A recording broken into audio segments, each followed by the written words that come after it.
Afternoon, good evening, wherever you're watching from. Welcome to the LinkedIn Live Lunch Hour with Michael Goldberg. That's me.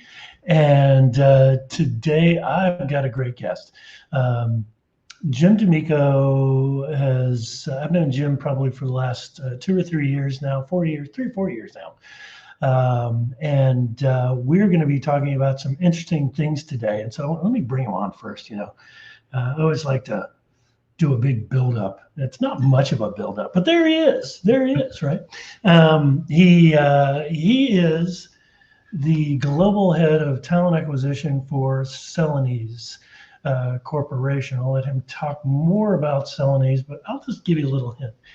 Anything you touch, anything you hold in your hand, a straw that you sip, a cup that you have, anything in your house was probably started in one of the Celenase factories. Is that right, Jim? Right? You guys are the mass producers of certain chemical products and stuff to build stuff. Why don't you explain? I'll let you do that.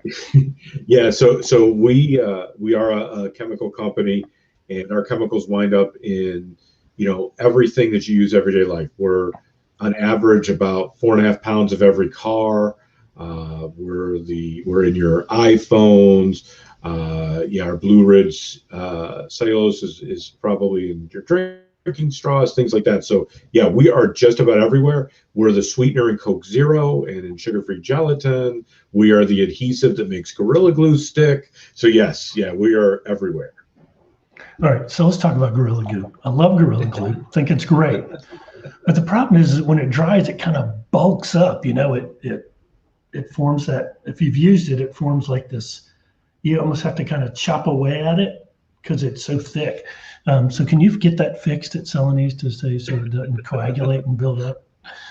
Okay, so today we're not talking about, you bring it to the attention of the Gorilla Glue factory, thank you.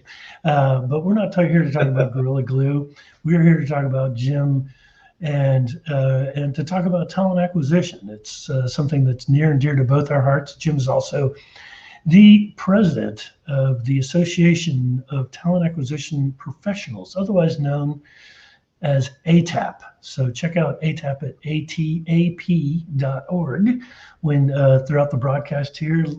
Definitely let us know where you're watching from. Do ask comments there in the field. But today, Jim and I are going to be talking about really about several things. First is about storytelling. He recently came out with, our story came out that really focused on him, where storytelling has more recently than not become so important in the field of recruiting. Still, a lot of recruiters have a hard time doing that. And so we're going to talk about that. We're going to talk about what 2021 looks like for talent acquisition, and then whatever else Jim wants to talk about. So interesting fact about Jim. Jim, tell him the interesting fact that nobody knows about you. Oh my God, everyone knows everything about me. Wow. So I think what you're talking about is the fact that for many years, I'm an alumni of Second City, and for many years I toured doing stand-up comedy. Is that not the hardest job in the world? It's a ridiculously difficult job. It really is. To distill all of that down to just a few minutes on stage and be engaging, it is a lot of work.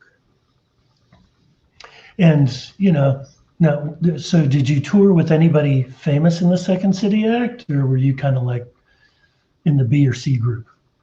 No, I mean, so I did, when I did stand up, I've opened for a lot of different folks.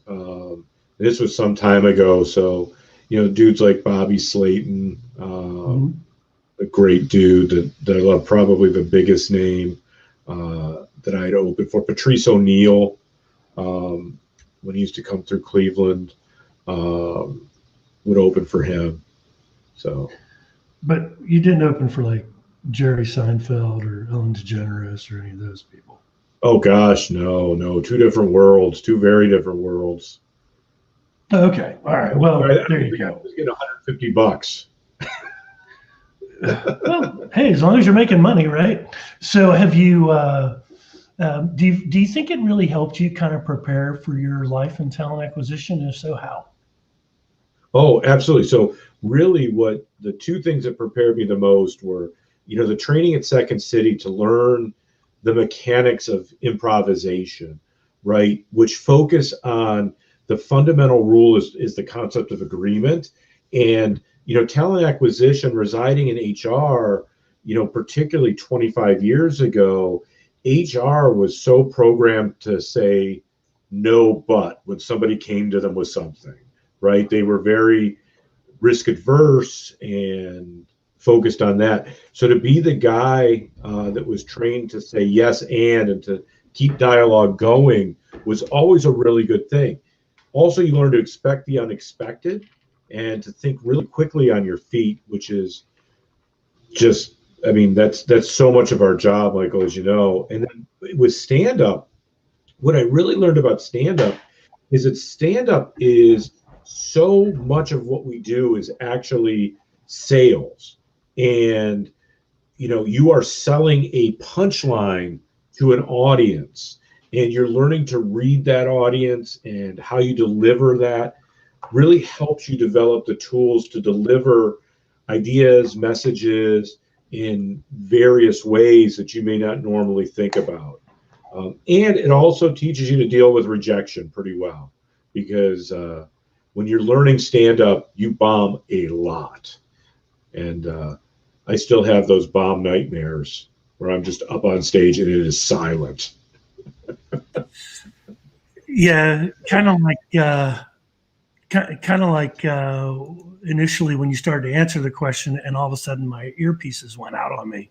It was just silent. I could hear this, I could see this. I heard nothing. Hopefully, everybody else heard. If so, I want to make sure. But we got the gist. So the short answer is yes, that it did. Yes, Let's kind of talk about this next thing. So the importance of storytelling that Jasper Spaniard had wrote about the 7 story archetypes, and it was. I guess two talent, is that, or is it toe talent? What is it? I believe it is Toe Talent and Worth were the companies that sponsored that. Perfect. So I guess let's set up the scene for everybody. What happened, right? So you're sitting there, and was it that, well, you tell the story. So what inspired you to go out and go and seek out a screenwriter? Well, we noticed that it was becoming harder to attract candidates, right? I mean, the market has been tight. Even with COVID, it's extremely tight for degreed professionals, which is a lot of what we hire. And so the concept of attraction started to slowly get replaced with the concept of seduction of candidates, right? That it's a longer process. It's not flashing your feathers to attract, to use an animal reference, but it's the whole mating dance, right? It's a much more complicated process.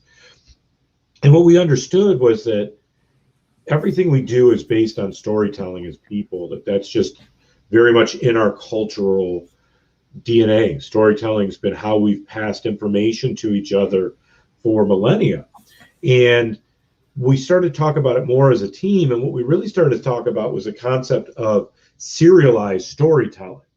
Because a story is great, but how do you tell a story that keeps somebody coming back? Because again, we knew that the seduction ritual wasn't just a one-stop attraction and done. It was going to have to be much more involved.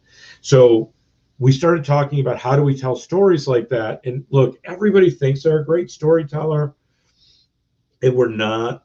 And we're not because we don't understand the rules behind it. We don't understand the structure that's so universal. So that's when I said we need to reach out to somebody that's a really good storyteller. And look, like I said, I've been trained by Second City.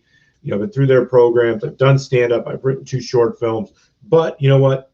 They're not great. So I don't consider myself a great storyteller. So using my sourcing skills, I found a screenwriter that actually had done serialized programs that we liked, serialized shows that we had all binged, and that's how we wound up with that reach out to an individual to help us better understand storytelling and better generate our stories.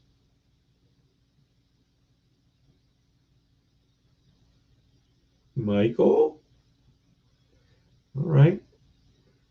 So I'll ask Michael's next question. So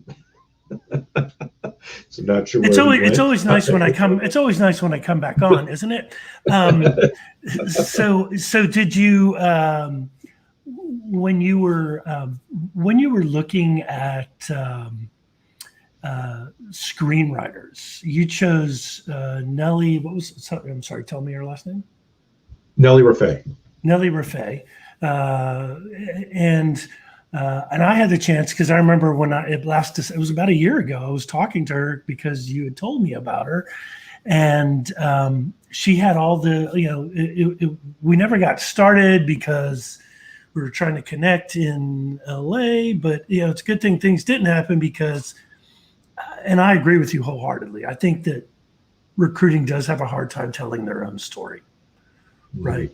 So as you give it some names here, right? So the comedy, the voyage and return, the hero's quest, rags to riches, overcoming the underdog, and I really like how. And I don't know, was she the ones that coined these phrases, or are these just some of the different archetypes that you that you've been able to come up with?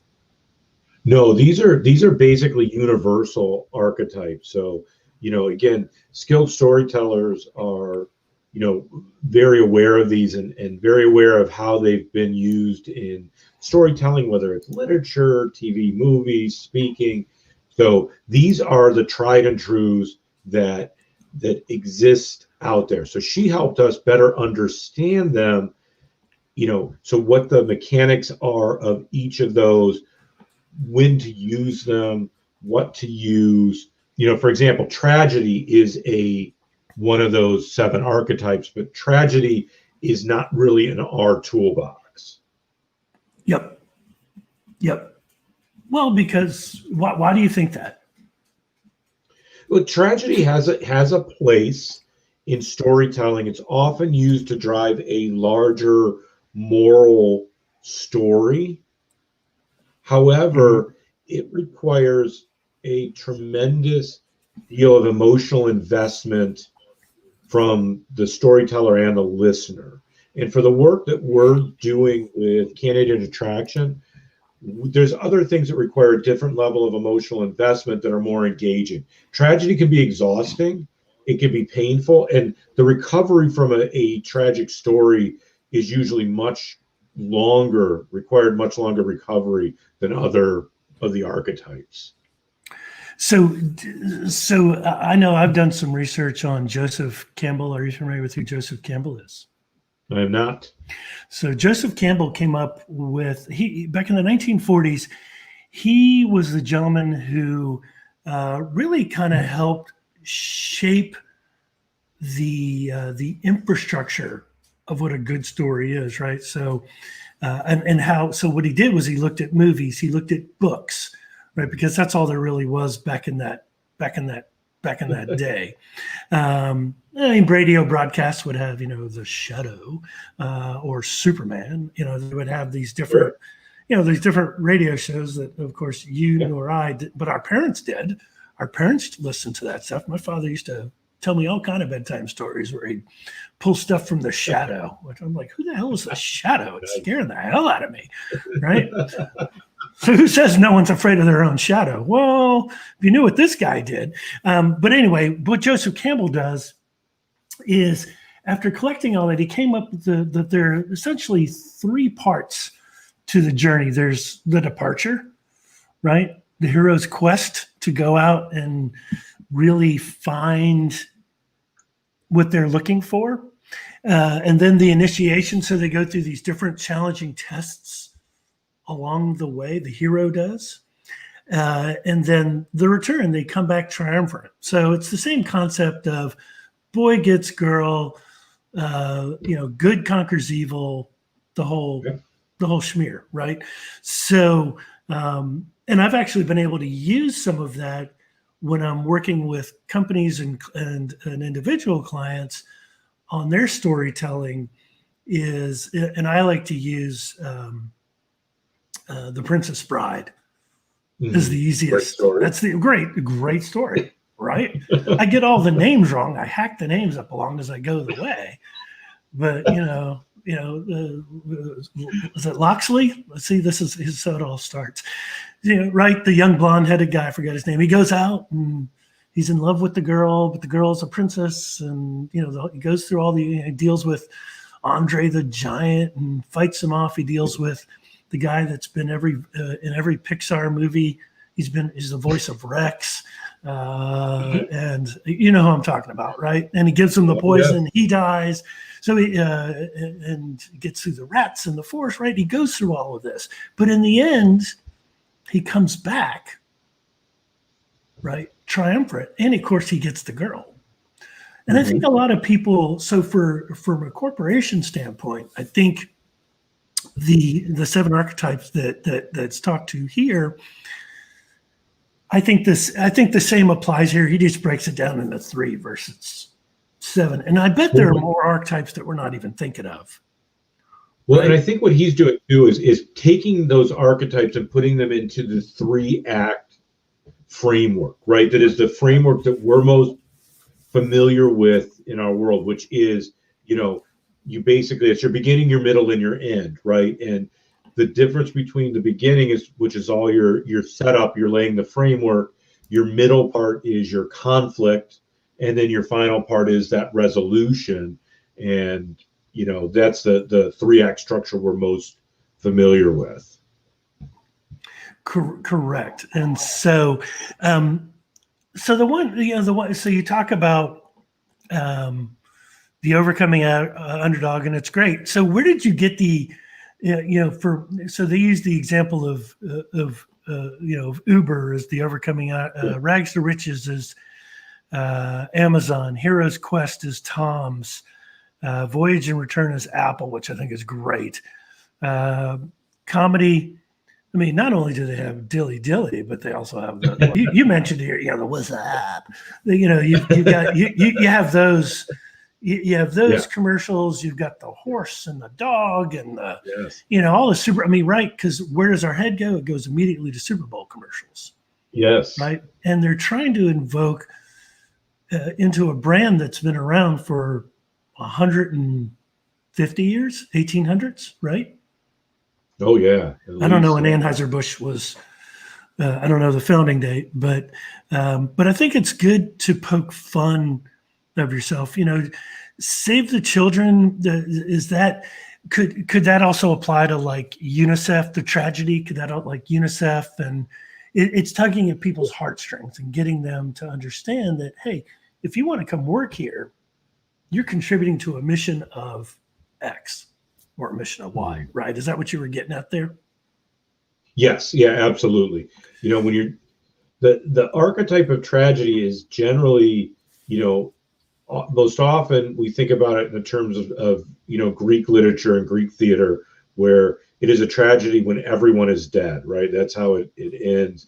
But that archetype, people use tragedy as a jumping off point for something else, right? Like we've all seen those PETA ads.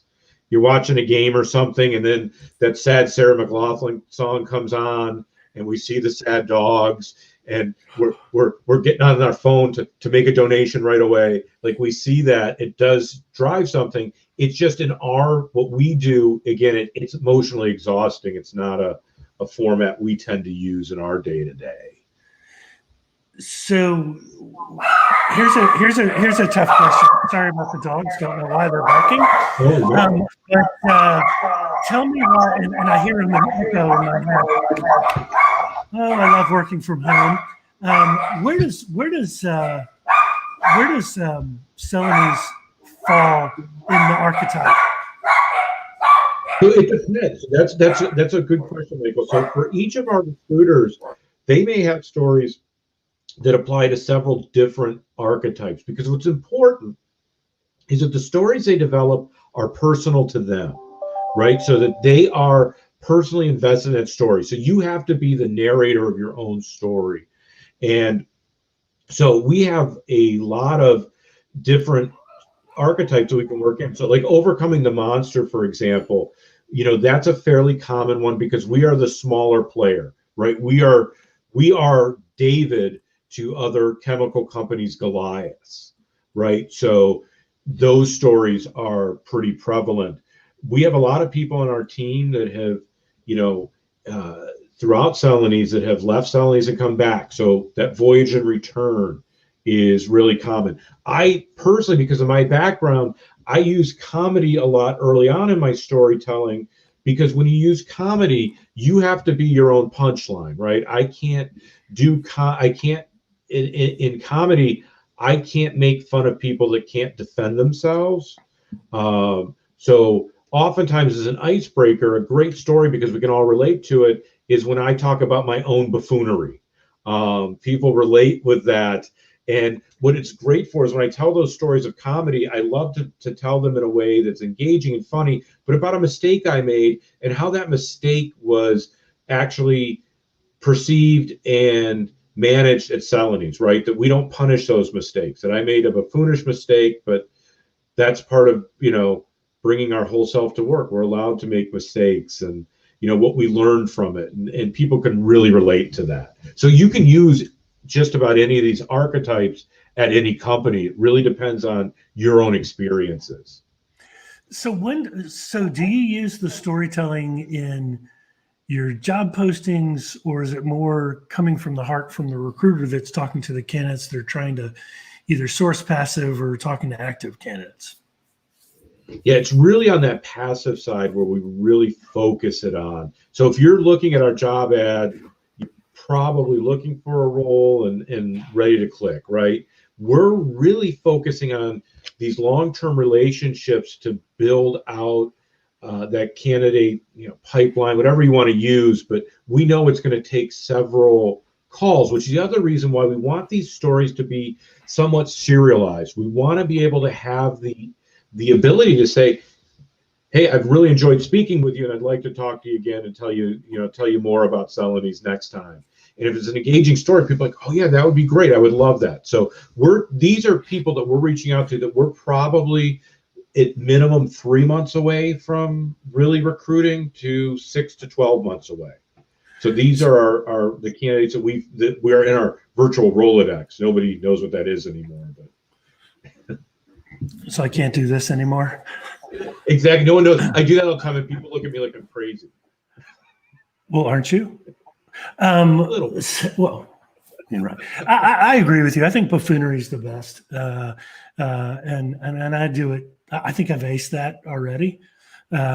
So I agree with you. I think it's always good to show vulnerability, right? We're all going to make mistakes. We're all going to do different things that are right, wrong, or well, not wrong, but right, or maybe it didn't make sense at the time. But we learn from those, right? But if you can't laugh at yourself and you can't get others to laugh with you, then it's hard to create that relationship. Don't you agree? That connection with that person? Absolutely. So that's a great point, Michael. That is one of the universal ways that humans have made connections with each other, again, for centuries, right? It's a very common ground because we've all been there. We can all relate to it, and we can all have empathy for the person that was experiencing that, right? We've all can put ourselves in those shoes. Absolutely. I don't know what you're talking about. But no, just kidding. In fact, so when I'm in a studio where I'll go in, but I'm not doing it now just because of the increase in COVID. But essentially they do this like introduction highlight reel, and literally, I'd say 7 out of the 10 scenes I'm being a buffoon. Like I can't get the picture right, and it shows it all. And I think that's what gets people somewhat interested in in my craziness, but it's okay. It's all right. It's all good. So let's talk about let's switch gears. And thanks for sharing that. I think I'll definitely put a link to this in the later on in the on the rebroadcast, so that people can see that link and read about it, because it's common sense, but it makes sense. And I think that people go, well, where do I even start with that? And I think that's more of a longer conversation, right? And they need to contact you personally. They can reach out to you on LinkedIn, stuff like that, or you can refer them to Nelly or whoever, if there are people out there. And I think what I also applaud you is that you went to a Hollywood screenwriter. There are way too many people in our industry that claim that they're the storytellers, and they're just, at the risk of sounding rude, they're not as good as the people that are working in Hollywood. Otherwise, they'd be working in Hollywood, right? Yes. So I would say it's worth hiring an outside professional, and if you can get a screenwriter or who can write this stuff up for you, so that's good. And people can get in touch with you about more detail on the process. The other thing you do is you lead the Association of Talent Acquisition Professionals, ATAP. So for those that are our members or that are not members, tell us what ATAP is, what they do, what the mission is, and kind of what the plans are for 2021 for ATAP. Sure. So ATAP's Association of Talent Acquisition Professionals. So we exist, and our members are obviously TA professionals, people working in recruitment marketing, TA technology. But we exist to serve that constituency, and to serve it in a couple of ways. One is through community. Global TA Day being a great example of that, a 14-hour global event, free of charge to help our members come together. Secondly, through education. So 2020 saw us launch the Talent Acquisition, Diversity, Inclusion, and Equity cohort, which is a member benefit. It's a 12-month training program for TA and diversity recruiting. We're adding more programs in 2021 to support certification as a talent advisor around data analytics. Data analytics is a whole list of work. Data analytics, metrics, communication, that we're building those around to certify people as talent advisors, as well as other educational opportunities. So that's been a big focus of ours. And then finally is advocacy, how we elevate the industry of talent acquisition to the external market. So what are we doing to help C-suites at different companies truly understand the value of their TA team that is working on their behalf every day, and help them understand what the long-term benefits are of nurturing and developing that team. So those are our three pillars. Nice. I was trying to share it's atapglobal.org. I was trying to share the screen, but I don't want to cut us off. I have a feeling that if I keep hitting it, the screen goes that light shade where you can never recover. It just says not responding. So, but we'll definitely put that in the comments as well. What are, if you have your 3 positions you're looking for right now for Celenase, what are those 3 positions that you're really having a hell of a time trying to find people for? Sure. We're growing very quickly in Florence. Florence, Kentucky is outside Cincinnati. Always need production operators there, folks that can focus on that. We have a Salesforce role in Dallas, Salesforce admin, and then also a director of talent management here in Dallas to support our commercial business. Those would be 3 that are very, very top of mind right now. And talent management is more on once they're in the organization, how do you grow them, right? That's what you're. Yeah, really focusing on the organizational design, organizational effectiveness of our commercial business. That's great. So,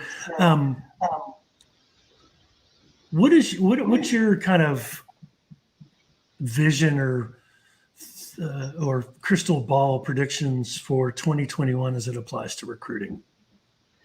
It's about to get hot in here, right? It's going to get very busy. We saw at Talent Net that the recovery is not a curve. It's a spike coming back up very quickly, and companies are really starting to gear up to hire. So I think that we are going to see a very, very competitive recruitment market emerge very early in 2021.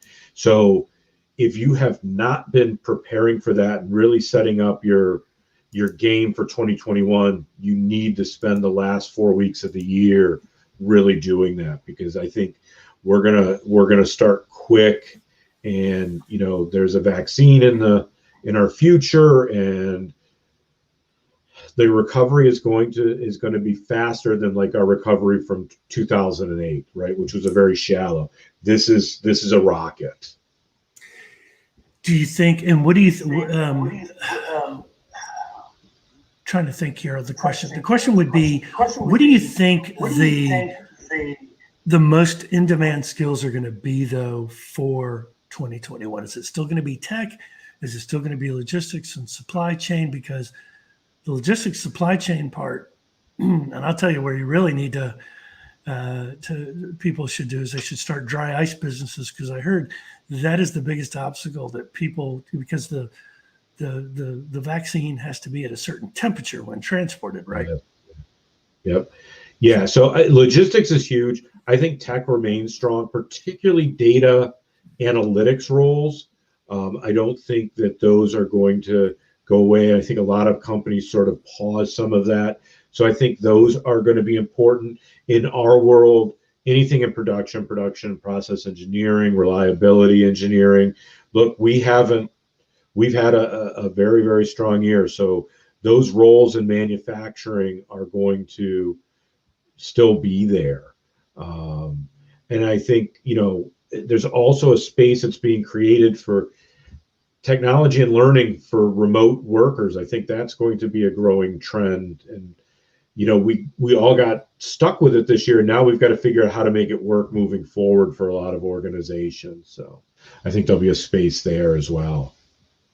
Yeah, I think the rocket analogy, it'll be interesting. The question is, when does the rocket launch? Does it launch after the vaccine is widely distributed because the proof is in the pudding, or do you think it's right, or people are going to feel confident? Hey, we got a new president. We got a vaccine now that has been proven.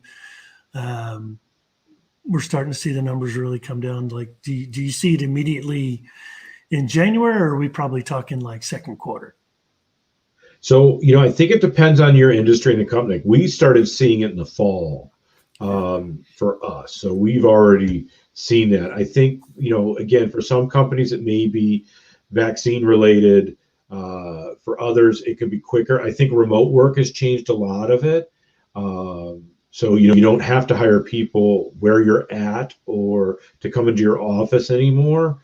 So I think it's going to be sooner rather than later. Labor IQ ThinkWhy did that really cool presentation at TalentNet, and they showed that arc. And, particularly in Dallas, it's happening really fast. Like, we're recovering very, very fast. And yeah, it's frightening. There's no ramp up. We jumped off a cliff and we're jumping back on top almost instantaneously, it feels like. So it's almost like there was a trampoline at the bottom of that cliff, and we've hit the trampoline, and now we're headed back up. Yes. Lean on me for the great analogies, Jim. I'll be there for you.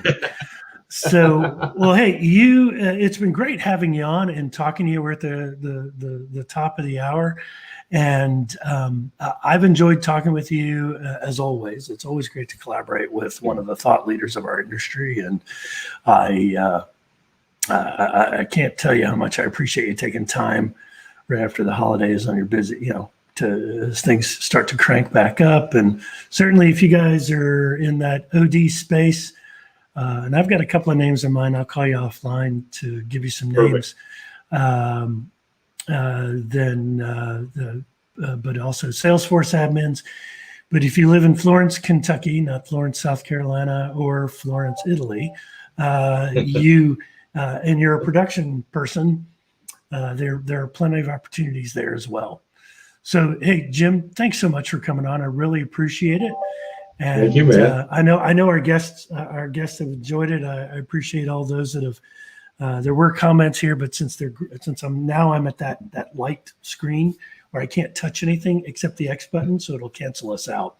But I hope everybody has a great upcoming holiday season. If you're looking for a job, keep pressing through it.